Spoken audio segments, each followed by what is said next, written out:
Oh, I got the worm. That is a giant worm. Holy cow.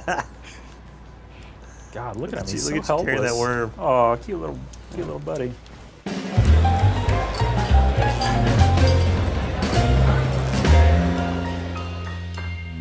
All right, welcome back to PlayStation Underground. You got Justin here, joined by Steve and Del from Bungie. We are taking a look at the new PlayStation exclusive strike in Destiny 2 Forsaken. It's called Broodhold. Steve and Del, thank you so much for joining us.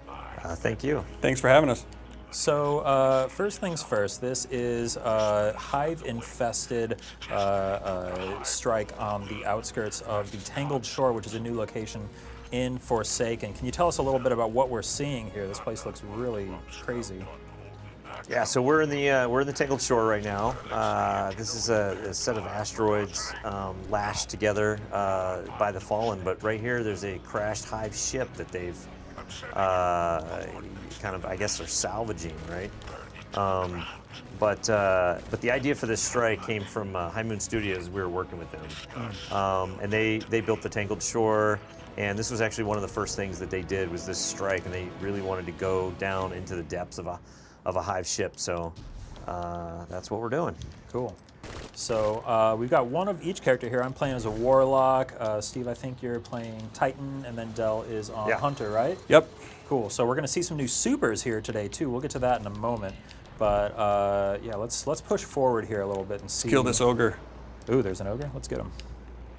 I'm going to use this fancy new wave splitter exotic trace rifle to take him out.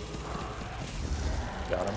Yeah, make sure you're you got the rhythm right on this guy. It's real important. Yeah, it's got an interesting damage model. How does it work? Yeah, so when you pull the trigger and that beam comes out, it's gonna like charge up, and as it kind of has a rhythm to it, and when it's at its fullest charge, you get the most damage, and then you want to let go, conserve your energy, and then do it again. Otherwise, you'll be wasting ammo. Yeah, and you can actually see it in the beam when you pull the trigger. It's kind of changes size, changes intensity there, so you can tell how much damage you're doing there. But there's a trick. If one of you guys made an orb for me, I would pick that up and get supercharged, which just caps the damage on the weapon as long as you have that buff. So let's see if we can pull that off here. Spider, we've got Fallen in here. They're not mine. Shoot it well.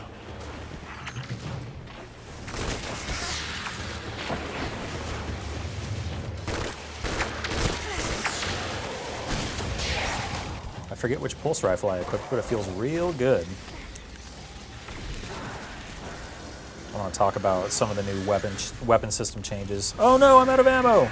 Speaking of weapon system changes, let's clear out this room a bit, and then we can talk a little bit about the changes to the weapons. I've got the Hazard of Cast auto rifle. It actually feels. I really like the feel of this thing. It feels like an old World War II gun. What kind of ammo does that one use? This uses a white ammo. Okay, cool. Yeah, I'm running into issues where I had my wave splitter. I ran out of the green ammo there, but now you can equip different types of weapons in different slots and kind of mix and match and play however you want to play. But as we saw earlier, that can run into some ammo situations. Yeah, absolutely. So yeah, the new weapon system is really interesting. It leads to some real interesting decisions that you have to make, and because now you have kinetic weapons and energy weapons, and both of those two slots can use white or white or green ammo.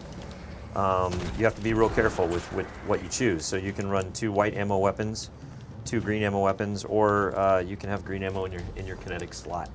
Gotcha. If you have a kinetic shotgun, for example, you're going to be using green ammo in there. I see. Yeah, so that's what I'm running. I've got a green ammo shotgun in my kinetic slot, and then I've got wave splitter in my energy slot, and they both use green ammo, so I'm really having to be careful about where I spend my ammo, and I have to get kind of close. Ah, I see. Yeah, that could cause some problems. Worth noting that the weapon system changes we're talking about here, that will be available for all Destiny 2 players. You don't need to pick up Forsaken to take advantage of that. But if you want to... Thrall. Here they come. We've woken the hive. If you want to check out some of the new supers, which we'll also see in a minute here, that is for Forsaken, right? Yeah, the new supers are just for Forsaken owners. Gotcha. Speaking of which, let's try this one here. Oh, Ooh, what did I just do? Got the rhythm down for that Oh. guy. That was great. Okay, I think you- that might not have been a great time to use that super. You've done Well of Radiance, yeah. Yes, you did the Will of Radiance. It's all right. That was a good time. Now Yeah. we're- He wasn't Can- quite we the can kind of biggest hang out. boss. It wasn't the best spot. Can you tell me how it works since we're standing here in it anyway? Yeah, so the Warlock is going to like throw down his sword and slam it into the ground. And then in this aura, we're not only are we being healed, but we actually are more powerful. Oh, cool. So it's like a a team dual buff, yeah. healing and empowering rift that's also huge and lasts a super long time. Yeah, with several of the new supers, we wanted them to be support focused in a way that really changed the way that you could use them and play. Gotcha. So you're using one of the ones that is designed more for team mechanics. Yeah, that seems like it would be really useful during boss fights specifically. Absolutely, it's one of the best. Are there any like really cool like support perk combos that you guys have found during playtesting that you're excited for players to see? That one's good. When we used with other supers that you can deliver damage from afar. Right now I'm running the hammer, the solar hammer for the Titan, and that one's so fun. I was one's playing that really earlier. fun. This is one of my favorites because, it's like if you can time your spin and you're making contact with the enemies, especially giant enemies, that spin will keep accelerating and accelerating. So you get this real satisfying tactile feel of just hammering this person to death. There's a really fun melee ability tied to that as well, where you like just throw the hammer and it like clang bounces off of an enemy's skull, and then you can like pick it up. I think, right? Yeah. Throw it, pick it up, instantly get that melee back. That's one of my favorite abilities. I will run across the battlefield to get my Just to hammer pick up back. the hammer. Or jump off a cliff in Yes. some cases. If Yeah. you're, Okay, we've got something icky looking here. I'm gonna use my hammer on this guy as soon as I. Ooh, yeah. Get him. Let's see if I can get a good angle of you throwing that hammer.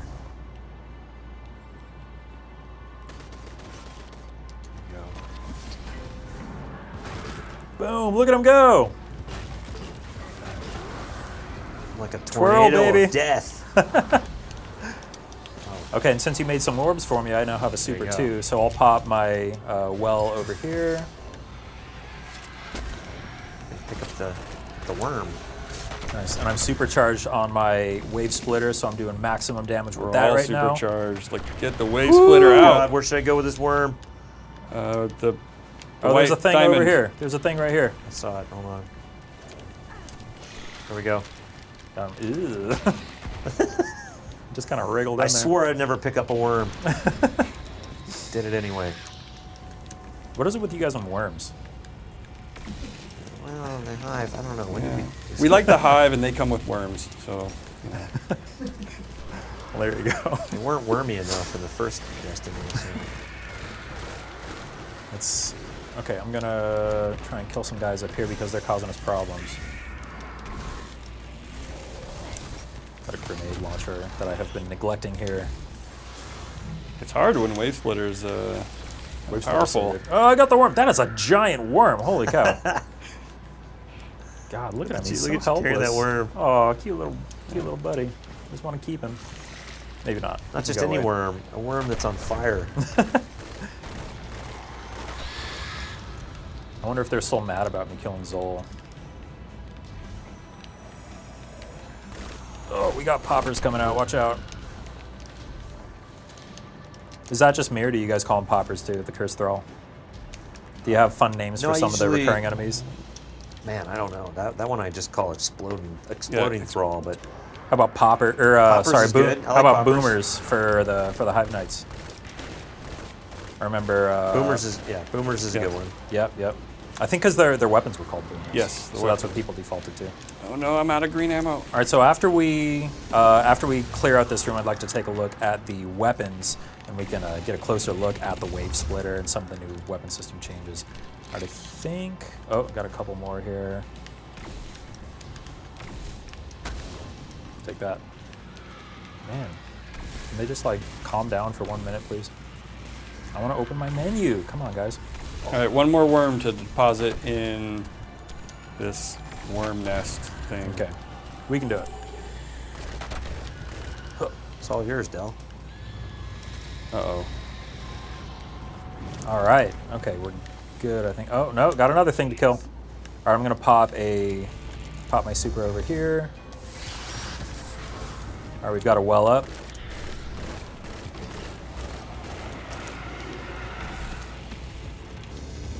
Just going to focus fire with this wave splitter I here. can't. It's too high for this. No.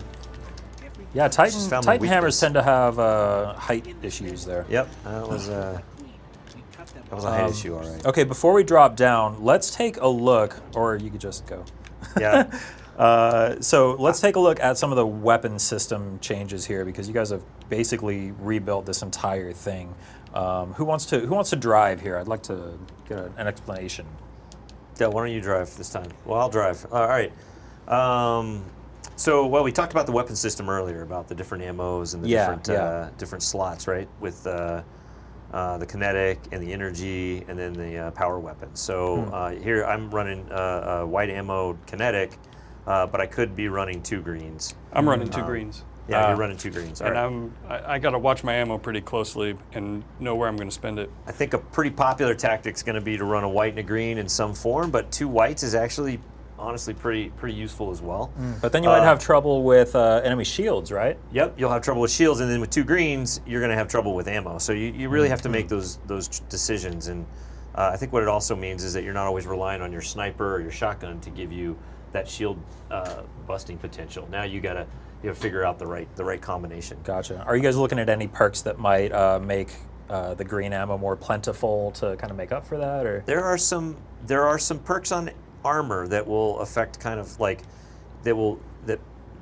make you will improve your ability to play the way that you want to play, whatever way that is. So ammo conservation, or some other things that are going to be on armor that are going to help with encouraging a certain play style. Gotcha. But if we go into these weapons real quick, let's see here. I'll go to wrong side of right. There's also a right side of wrong as well. Of course. And you can see in here I'll the take a look at mods. that The one. mods look different. Dell actually can. I know he's got these mods. Yeah, so all the year 1 mods will be deprecated when you log in to Forsaken for Well, I've everyone. been stockpiling those things, so I'll Yeah. have a lot of whatever that's going to turn into. You're going to spend a couple minutes dismantling, but you can dismantle them all from mod components, and then Gunsmith will sell year 2 mods that you can start slotting in. But we want to make these more rare, more of a customization decision, but also have more impact. And so you can see here some of the mods like increased magazine size, or does extra damage to rank and file enemies, or does extra damage to powerful ones, or does extra damage to bosses, reduce recoil. Oh yeah, counterbalance. That's good. Yeah, so some of them and they really play against the random roll nature. And so we put random rolls back to all the weapons. And so you really want to look and see what the perks are you have on the gun, and then make a decision like, do I want to put the mod that I have in there now, or do I want to try and Gotcha. go for a better random roll, like a god roll? So you've got the random rolls, but you can still kind of influence the shape of the weapon with the custom mod system. Yeah, and then Awesome. and then there's Masterworks. The way the Masterworks working is that you can upgrade your Masterwork up to 10 level, and every time at certain key points along the way, upgrading it will. And if you're looking at mine right here, it's like got a 4 stability. I can go up to 5, and it's going to improve my stats a little bit. So if I use currency to do that, I'll go up to 5. But some of them are like thresholds, so you can see my level of perks right here. But if I go up to 6, the amount of perks that I have on the gun now just went up. You get the I kill see. trackers. So now I have the kill tracker. Oh, and you no longer have to re-roll the Masterwork to switch between Crucible Yep. and... I see. Right, and then you can of course you can upgrade these all the way up to 10. I think you have a 10 Masterwork. and then you get the orb generation at 10. And I we're see. doing it really quick here. It's going to take a little bit longer to get all those Masterwork cores. Yeah, I've been stockpiling this Masterwork is- cores for months, and I've got like 50. My entire supply of Masterwork cores we just went through. That's Boom. there we go. So now we've got a Nice. Masterworked item, Very cool. and that's fully statted up. And then you get that stability bonus, because if you were watching while he was masterworking that, you could see the perks or the stats kind of going up a little bit at a time. But when you finish it out, you get that big stability bump. Yep. Nice. So now I get to ride this guy. This is I'm gonna gonna be great. put on a counterbalance mod on this pulse rifle, because that sounds like a good combination. And then we can get back to it. I want to talk a little bit more about the wave splitter too, which is super rad.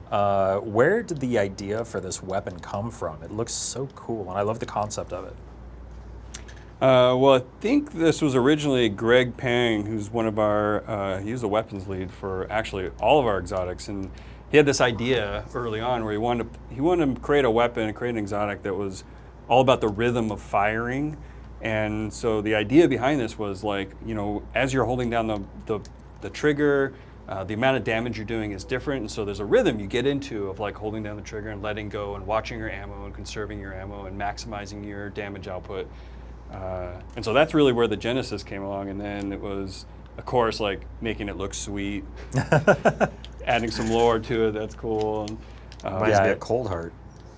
I love the I think it says like from the makers of Cold Heart on it, which is awesome.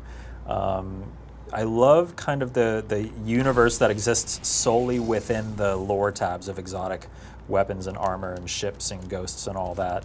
How much of that do you guys have just kind of floating around, ready to put on different weapons, or is everything like custom written for the weapon as it's created? Well, we've added a bunch of new exotics for Forsaken, so they're all going to have lore tabs. But we've added an entire feature just filled with lore. It's part of the Triumphs. And our narrative team has written a full-on novel worth of content in there. I know some YouTubers that'll be really happy to hear that. Yeah. So many words. No, it's actually, the writing's actually really good. And I mean, not just the writing in there. Like, we still play Forsaken, and we're like, "There's a good story. Yeah, like, I like it. Go get this Uldren guy, like Avenge Cade." Oh, I'm so excited. I mean, because there's always been that really cool, like, dark undercurrent of Destiny with all the lore stuff going on. And it sounds like a lot of that is going to be kind of more brought to the forefront here, which is really exciting to me. All the way back to, I think the first time I really looked at Destiny lore and I was like, wait, whoa, this goes deep, is when we were talking about the Books of Sorrow back during Taken King, when that whole thing came out, and people started realizing that there was this story just that existed that wasn't being kind of put front and center, but it was there if you looked for it. I love that stuff. Yeah, we saw the reaction to things like Book of Sorrow, and we knew, like, we have this amazing world. Why don't we tell more stories in it?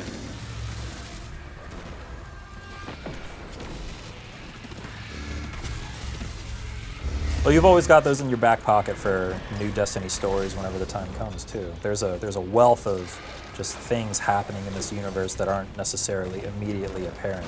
Yep. So I love that you guys can kind of go back to the well, as it were, and tell some of those stories. There was some teasing, I think, too, in one of the lore tabs. I forget which one it was, but there was, oh man, I wish I could remember which one it was, but it said it was something about like two truths and a lie, and it was talking about... about Uldren? Yeah, it was talking about Uldren, and then one of the lines was light fades deep within the prison. Like, you guys foreshadowed that pretty early. Yeah, that was pretty fun, actually, to know that was coming, and we were committed to that storyline, and the writers, like, did a really good job of dropping those hints. Yeah. Because nobody suspected it, but then after the big reveal happened at E3, people went back and saw that and were like, wait, has that always been there? All right, so we are taking out a different looking version of this Brood Queen that we saw earlier. Yeah, that's one of the cool things about this boss is she has two forms, and you have to fight both of them over the strike. Gotcha. Oh good, more Curse Thrall, more poppers, more exploders. I need some green ammo. Well, that's what you get for running two green ammo weapons. Well, I ran through those other guys. I was feeling really powerful. And now The time to trade-off. just rely on clear. grenades and melee. Speaking of which, I haven't been utilizing that enough. That was awesome. The hammer just bounced off. I want it back. I love that. I love when you throw So the hammer, good. just like clang, Ding. straight off their skull. So we were playing a little bit of Gambit earlier, and holy cow, that mode is so much fun. What kinds of behavior have you seen during play testing? Are people like reacting well to Gambit, or what's kind of been the take from your side? Yeah, absolutely. The Gambit, what we've been getting a lot of is like, I don't, even if don't play a lot of PvP, or I don't play a lot of PvP, but I love playing Gambit because it has this really nice property of, everybody's really comfortable in it because you're doing the thing that you do in Destiny. You're killing aliens, right? Yeah. And but then you get exposed to this competitive side of it that's really, really fascinating. And there's a lot of strategy in that game. The risk versus reward. It's kind of deceptive how strategic it can be. It seems pretty straightforward at first glance, but once you start wrapping your head around it, there's a lot to consider. Totally. Yeah, we've got great reception. Even months ago, people were, even when it was early, were really excited about the possibilities and the strategy that was even developing then, and the team's just been polishing it since then. How much kind of like tweaking and tuning has there been as a result of play tests and feedback from people who have gotten their hands on it?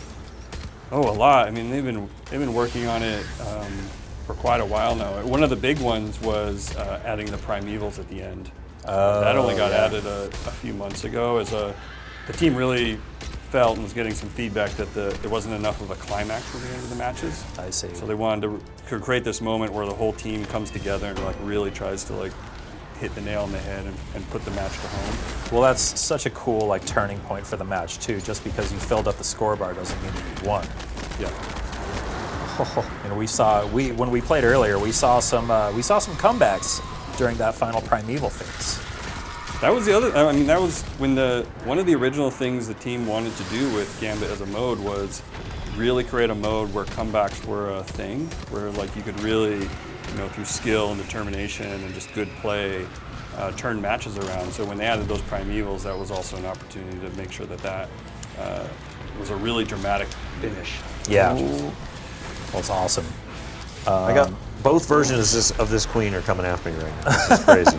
She's 2v1s, not Throw fair. a hammer at her. Fair. All right. We're almost done. Shadow version's down. Oh, I'm just All right, bouncing the we're hammer almost off the wall. Got him. Nice. Nice job, gents. We cleared out the nest. So that was Broodhold. That is the PlayStation exclusive strike coming to Destiny 2 Forsaken. We got a look at the Wave Splitter, which is the PlayStation exclusive new exotic trace rifle.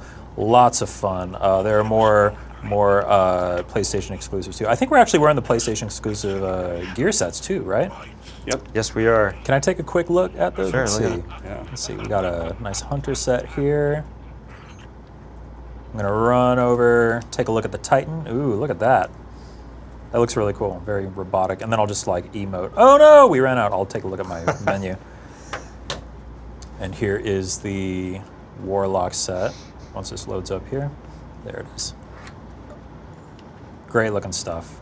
So yeah, that's Destiny 2 Forsaken. Launches September 4th. Anything else that you want to say to PlayStation fans out there? Oh, thank you so much for just for playing with us, and we can't wait to see we can't wait to play with everybody when it comes out on September 4th. Yeah, we were really excited when we went to E3 and everyone was excited to go after Aldrin. So we're excited for them to get their hands on the controllers and to go do it.